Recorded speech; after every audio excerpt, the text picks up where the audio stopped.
전국에선 지금 어떤 소식이 화제일까요? 우리 고향 소식을 지역 신문으로 알아보는 클릭 전국은 지금입니다. 먼저 대전일보입니다. 최근 SNS에는 자살 중계와 같은 자극적인 콘텐츠가 많아져서 자정 노력이 필요하다는 목소리가 높아지고 있습니다. 대전에서는 지난 27일 한 70대 남성의 자살 기도 현장이 SNS에 중계됐는데요.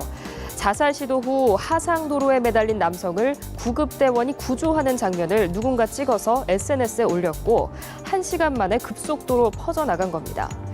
누군가가 자살을 시도하고 구조되는 모습을 왜 굳이 SNS에 올리게 되는 걸까요? 전문가들은 자신의 게시물을 많은 사람이 봐주길 바라는 동기가 강해지면 윤리나 사회적 반감에 대한 고려가 줄어들기 때문이라고 지적하는데요.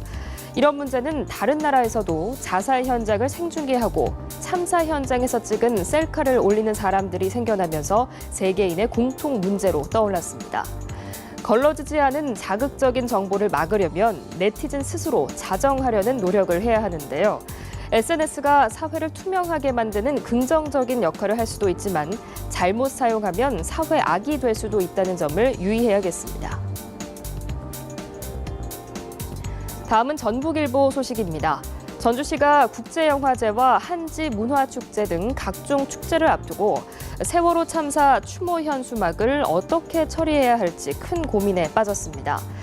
게시기간이 지난 불법 현수막인 만큼 철거해달라는 쪽과 국민 정서를 고려해 철거하면 안 된다는 의견이 맞서고 있기 때문인데요. 지난 1월 말을 기준으로 전주시 내 세월호 관련 현수막은 2,000개 정도 된다고 합니다.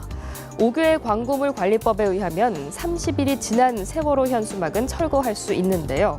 전주시 관계자는 국가적 추모 분위기 등 국민 정서를 고려해서 자진 철거할 수 있도록 대책을 마련해보겠다고 말했습니다.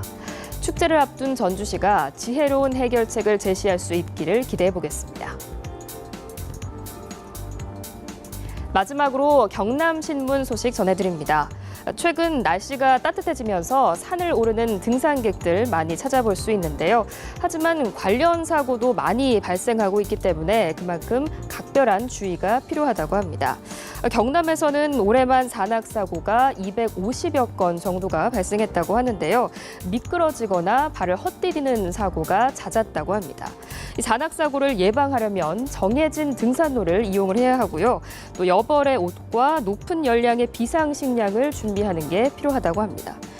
무엇보다 해가 지기 전에는 산에서 내려올 수 있도록 시각을 잘 확인해야 한다고 하는데요. 안전수칙을 잘 준수하셔서 안전한 산행이 되시길 바랍니다. 지금까지 생생한 지역 소식을 전해드린 클릭 전국은 지금이었습니다.